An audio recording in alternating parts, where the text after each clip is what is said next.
Hello everyone. तो मेरा नाम है सृजय मिश्रा। आज मैं आपको फ्रेम ऑफ रेफरेंस के बारे में बोलने जा रही हूँ। आज मेनली फ्रेम ऑफ रेफरेंस से हम बात करेंगे 1D वेलोसिटी के बारे में। तो फ्रेम ऑफ रेफरेंस क्या होता है? Frame of reference is basically nothing. किस प्लेस से एक चीज़ को हम देखते हैं उसे कहते हैं हम फ्रेम ऑफ रेफरेंस। तो आप नोट्स में लिख सकते हैं कि frame of reference is basically nothing but the place or frame from where we observe something. तो लिखिए नोट्स में the place from which we observe something. ये होता है बेसिकली फ्रेम ऑफ रेफरेंस। ये उल्टा दिखेगा, ठीक है। एनीवेज, नेक्स्ट जब मैं क्वेश्चंस दूंगी आपको, वो सारे उल्टे नहीं दिखेंगे, आपको सही दिखेंगे, ओके। तो यहाँ मैंने एग्जाम्पल लिया है कि ये है ट्रेन, ये एक ट्रेन, ठीक है। अभी एक मिनट, ए पर्सन है, बी पर्सन है, दोनों ही ट्रेन के अंदर। अभी अगर ए फॉर एग्जाम्पल हम ग्राउंड रेस्पेक्ट से देख रहे हैं, कोई एक ग्राउंड में है, चलो आप ही तो ग्राउंड में हो ना, तो आपको जी ले लिया, ठीक, आपको जी ले लिया। तो अगर कोई ग्राउंड में है तो ए को क्या देखेगा कि वो 10 मीटर पर सेकेंड से भाग गया। चलो तो हो गई है 10 मीटर पर सेकेंड। वी मतलब velocity of A with respect to ground. V मतलब velocity of B with respect to ground हो जाएगा 10 मीटर पर सेकेंड, क्योंकि आपका दोस्त या फिर आप, ये दोनों ही पर्सन एक ही वेलोसिटी से जाएंगे ना सामने, क्योंकि वो ट्रेन में बैठे हैं और हम ग्राउंड से देख रहे हैं। VTG मतलब ट्रेन का वेलोसिटी ग्राउंड के respect to 10 metre per second ही होगा, ठीक है। VA with respect to B मतलब velocity of A with respect to B क्या होगा? मतलब B आपको अगर देखे तो वो आपको देखेगा 0, क्योंकि आप नहीं जा रहे हो ना तुम। VA टू विथ BA मतलब velocity of B with respect to A अगर आप मतलब आप अगर अपने दोस्त को देखोगे तो भी आप देखोगे वो नहीं चल रहा, तो 0 होगा। तो एक मेन फॉर्मूला होता है VAB equals to VAG minus VBG. This is the main formula. अभी आप बोलो कि फॉर्मूले की क्या ज़रूरत है, तो कंसेप्ट से ही हो गया, मतलब देख कर ही पता चल रहा है। लेकिन कहीं और जगह भी होंगे जहाँ पर बहुत कम्प्लेक्स प्रॉब्लम्स आएंगे और आप देख कर नहीं बता पाओगे, तो ये फॉर्मूला आपको लगेगा। तो यहाँ अगर आप फॉर्मूला अप्लाई करोगे, VAB अगर हमको फाइंड आउट करना है, तो VAG हमें पता है 10, तो माइनस VBG क्या होगा 10, तो ये आ जाएगा 0। तो हमें फॉर्मूला से भी वही मिल रहा है, ऑब्जर्व करके भी वही मिल रहा है ना। चलिए इससे अच्छा, तो हमें एक बहुत ही लल्लू कॉन्सेप्ट तो हमें पता चल गया कि रिलेटिव वेलोसिटी मेनली होता क्या है और वो फ्रेम ऑफ रेफरेंस पे डिपेंड करता है एवं कैसे, ठीक है। चलिए, अच्छा फॉर एग्जांपल क्या क्या कौन से quantities that depend on frame of reference, कौन से क्वांटिटीज फ्रेम ऑफ रेफरेंस पे डिपेंड करता है, ये आपको कैसे पता चलेगा। फॉर एग्जांपल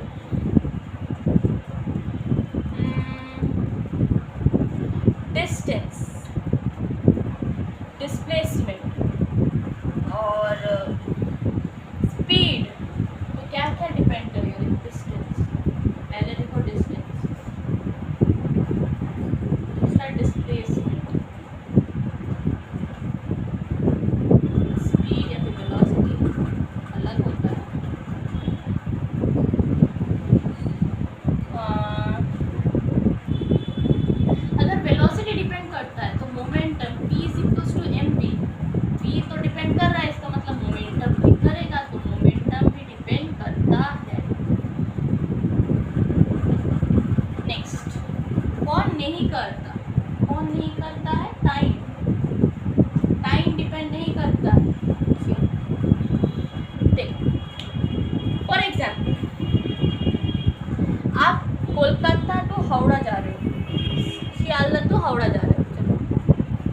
तो आपको लगेगा आधा घंटा। आपको लगा आधा घंटा, तो आपके पापा ने चेक किया वॉच, आपके पापा घर पे हैं और आप ट्रैवल कर रहे हो, तो आपके पापा के अकॉर्डिंग भी आपको आधा घंटा ही लगा है, ठीक है। तो टाइम चेंज नहीं होगा, फ्रेम ऑफ रेफरेंस पे डिपेंड नहीं करता है टाइम, ये दोनों के लिए सेम होता है। तो ये डिपेंड नहीं करता, डज नॉट डिपेंड, डिपेंड होता है। लाइट की वजह से दिखेगा नहीं आई गेस, तो मैं बोल देती हूँ कि टाइम फ्रेम ऑफ रेफरेंस पे टाइम डिपेंड नहीं करता है। और हाँ, डिस्टेंस ये भी लिख देना, distance between two particles, distance between two particles भी फ्रेम ऑफ रेफरेंस पे डिपेंड नहीं करता है। कैसे बताऊँ कैसे? सपोज आप ऑब्जर्व कर रहे हो कि आपके दोनों बेस्ट फ्रेंड्स बात कर रहे हैं, कुछ ऐसे खड़े होकर बात कर रहे हैं, तो अगर आप दूर से देखोगे, कुछ दूर से देखोगे, तो उन दोनों के बीच का जो दूरी होगा 2 मीटर, समझ लीजिए 2 मीटर की दूरी से वो बात कर रहे हैं। तो अगर वो आप एक छत से देखो तो भी 2 मीटर होगा, और अगर आप थोड़ी ही दूर से देखो तो भी 2 मीटर ही होगा। वैसे ही दोनों पार्टिकल्स के डिस्टेंस कभी चेंज नहीं होते और वो फ्रेम ऑफ रेफरेंस पे डिपेंड नहीं करता है। हाँ, और एक क्या डिपेंड करता है? एक्सीलरेशन डिपेंड करता है, वो हम आपको बाद में दिखाएंगे कैसे। इन दोनों को आप मत मिसअप करना। ये डिस्टेंस बिटवीन टू पार्टिकल्स है, डिस्टेंस सिर्फ डिस्टेंस या डिस्प्लेसमेंट है, ठीक है। मैं अपने नोट्स से आपको पढ़ा रही हूँ।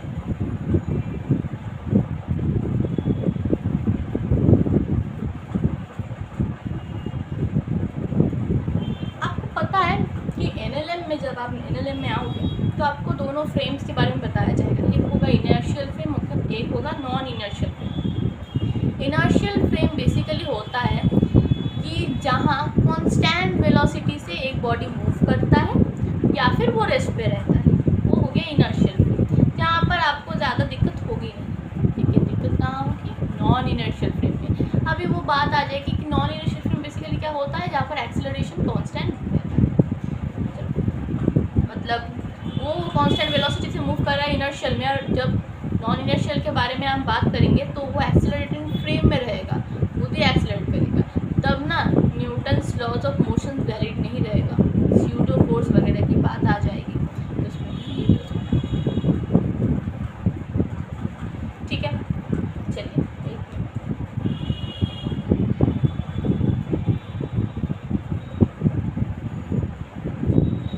ऑलराइट, चलिए तो 1D रिलेटिव मोशन अभी हम पढ़ेंगे। 1D relative motion, for example ये हो गई ट्रक,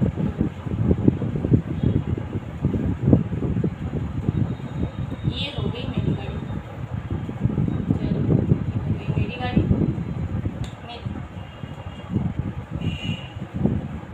ये जा रहा है 50 किलोमीटर पर आवर से।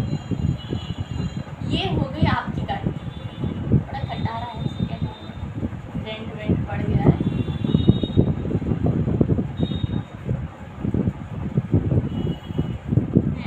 ये आपकी गाड़ी है, ये जा रही है,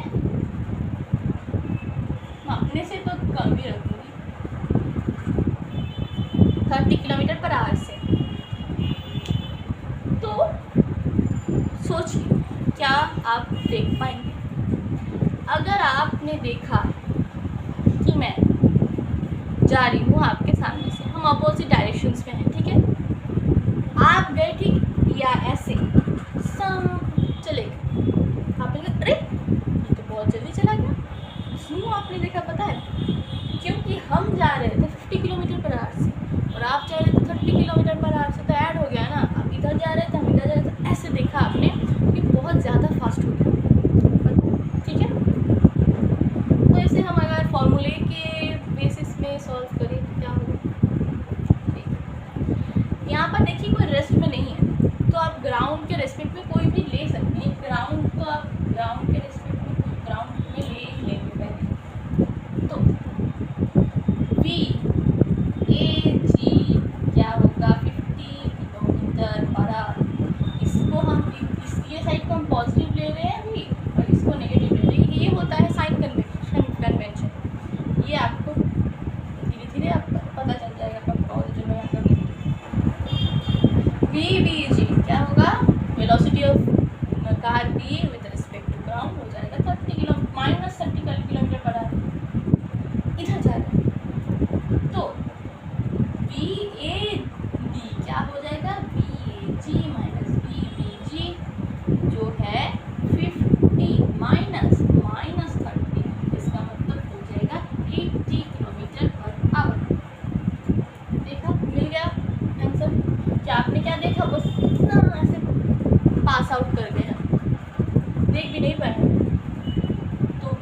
बी ए क्या हो जाएगा, B B G minus B B B A G equals to -30 -50 हो जाएगा -80 मीटर पर आवर। तो ये बेसिकली ये जो फॉर्मूला हम लिखते हैं ये बताता है कि हम जब वैल्यूज साइन के अकॉर्डिंग पुट करें और साइन के अकॉर्डिंग ही हम आंसर पाएंगे, ताकि हम डायरेक्शन बता सकें।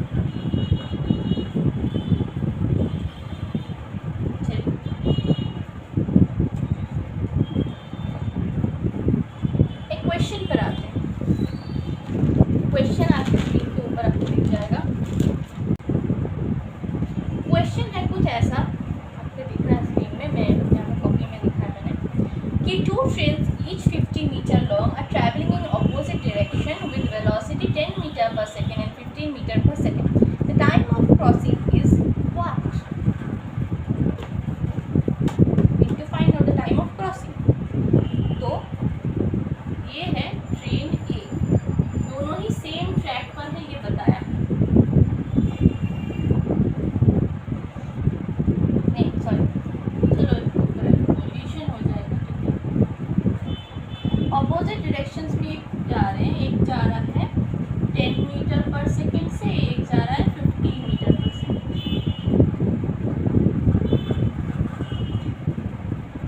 अच्छा, ये मान लीजिए ए है, ये मान लीजिए बी है।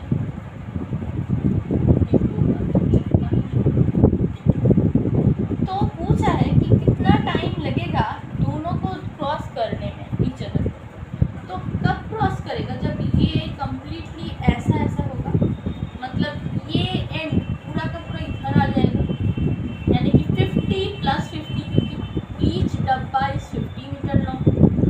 तो total distance to be covered हो जाएगा एस इक्वल्स टू हो जाएगा 50 + 50 दैट इज 100 मीटर। चलिए, तो अभी हमें निकालना है रिलेटिव वेलोसिटी। तो हमारे पास सॉरी थोड़ा वीडियो में फॉल्ट आ गया था। अच्छा, तो हम क्वेश्चन में थे वी ए जी होगा 10 metre per second, B B जी होगा -15 मीटर पर सेकेंड। अगर लाइट की वजह से नहीं दिख रहा, वेरी सॉरी, मैं बोल रही हूँ इसलिए।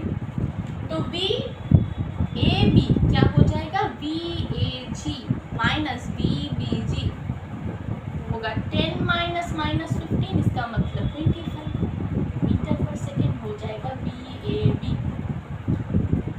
बी ए बी हमें मिल गया। तो हमें क्या चाहिए, टाइम चाहिए। एस है, बी है, बहुत इजी हो गया। बी हो जाएगा एस बाई बी, इसका मतलब 100/25 मल्टीप्लाई तो 4 सेकेंड हो जाएगा आपका आंसर। हो गया ना, इजी क्वेश्चन है। सिर्फ समझना है कि अगर इसमें गलती करते हैं, इसमें तो दिक्कत है। 50 लिख दिया आपने, पॉइंट नोट कर आ जाए।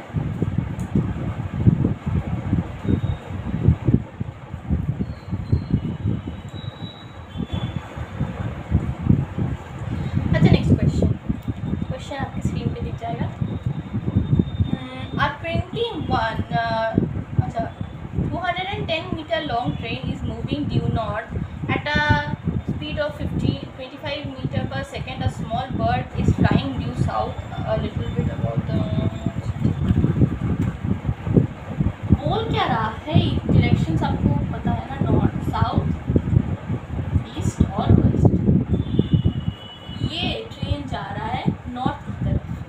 ट्रेन कितना मीटर है, 1210 मीटर का लंबा ट्रेन है, और ये नॉर्थ जा रहा है with speed of 25 metre per second. और ठीक ऑपोजिट साइड से पक्षी आ रहा है जो है 5 मीटर पर सेकेंड से आ रहा है। सब ना ये सब उल्टा ही है, अगर ऐसे भी ऐसा भी लेंगे आप किया है। तो हमें निकालना है time taken by the bird to cross the train. कितना टाइम लगेगा ट्रेन को क्रॉस करने में। तो ये तो हो गया, ये हो जाएगा आपका एस, कितना डिस्टेंस को कवर करते हैं। एस बेसिकली डिस्टेंस को इतना हम नहीं देते हैं, डिस्टेंस को हम लेते हैं एस एस। तो बी ए है ये ट्रेन और बी को बर्ड, बी ए जी हो जाएगा 25 मीटर पर सेकेंड। किसी को एक पॉजिटिव मान लो और ऑपोजिट डायरेक्शन को नेगेटिव मान लो। बी बी जी हो जाएगा -5 मीटर पर सेकेंड, तो बी ए बी हो जाएगा 25 माइनस 5 मतलब 30 मीटर पर सेकेंड। तो हमें कितना टाइम लगेगा, t = 2105 37 सेकेंड्स हो जाएगा आपका। पॉज करके ना हमेशा वीडियो को एक बार ट्राई करना, क्वेश्चन को एक बार ट्राई करना चाहिए, ठीक है। अच्छा, तो हम अभी पढ़ते हैं नेक्स्ट क्वेश्चन की तरफ। नेक्स्ट क्वेश्चन आपको स्क्रीन में दिख जाएगा, सोल्यूशन भी हम स्क्रीन में दिखाएंगे आपको। नेक्स्ट क्वेश्चन है, अ boat is moving with velocity 3i cap plus 4j cap in river and water is moving with a velocity of -3i cap minus 4j cap with respect to ground. Relative velocity of boat with respect to water is what?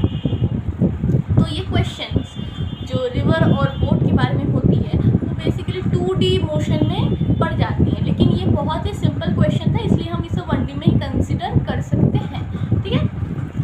तो हमें इस question में पता चल रहा है कि boat का स्पीड क्या है या फिर वेलोसिटी क्या है।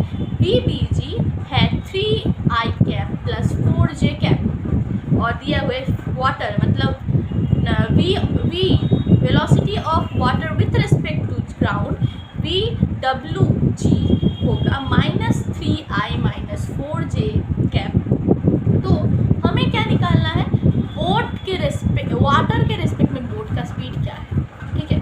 तो वी बी डब्ल्यू क्या होगा, V B G minus B W G, ठीक है। तो वो होगा 3i cap plus 4j cap minus -3i minus 4j cap, जिससे हम इवैल्यूएट करके बता सकते हैं कि आंसर आएगा 6i cap plus 8j cap, ठीक है। तो हमारा ये क्वेश्चन हो गया सॉल्व। नेक्स्ट क्वेश्चन की ओर बढ़ते हैं। नेक्स्ट क्वेश्चन हमें बताता है कि N express train is moving with a velocity v1. Its driver finds another train is moving on the same track in the same direction with velocity v2. To escape collision, driver applies retardation A on the train. The minimum time of escaping collision will be what? तो चलिए हम अपनी copy की ओर बढ़ते हैं, थोड़े से explain करना पड़ेगा।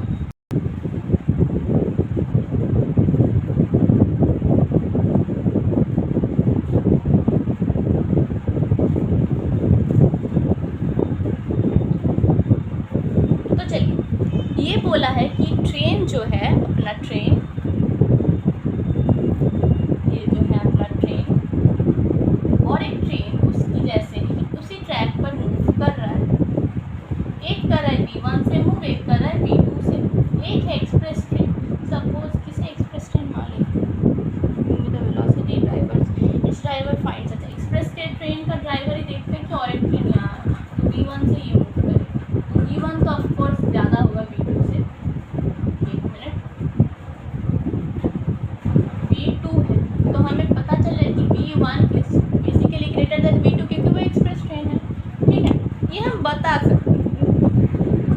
तो हम क्या बोल सकते हैं कि रिटार्डेशन अप्लाई करता है कुछ इस डायरेक्शन में ताकि कोलिजन ना हो। अगर देखो फॉर एग्जाम्पल नहीं, इसमें v1 और v2 दोनों ही कोलिशन में एक बहुत ही इंपॉर्टेंट रोल प्ले कर रहे हैं। क्या कि v2 ट्रेन v2 से आगे बढ़ रहा है और वो v1 से आगे बढ़ रहा है, तो दोनों ही ऐसे ऐसे से जा रहे हैं ऐसे।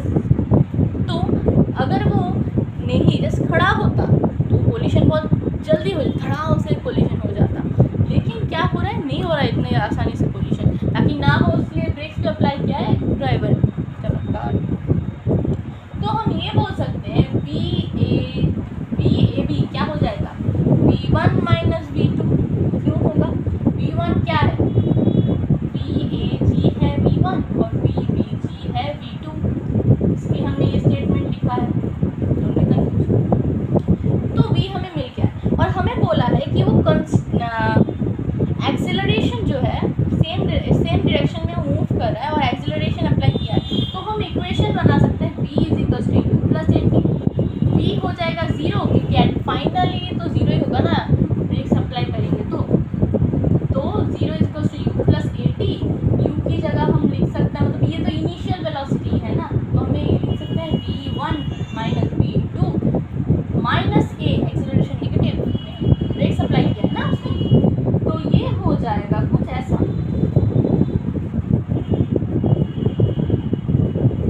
और t हो जाएगा v1 माइनस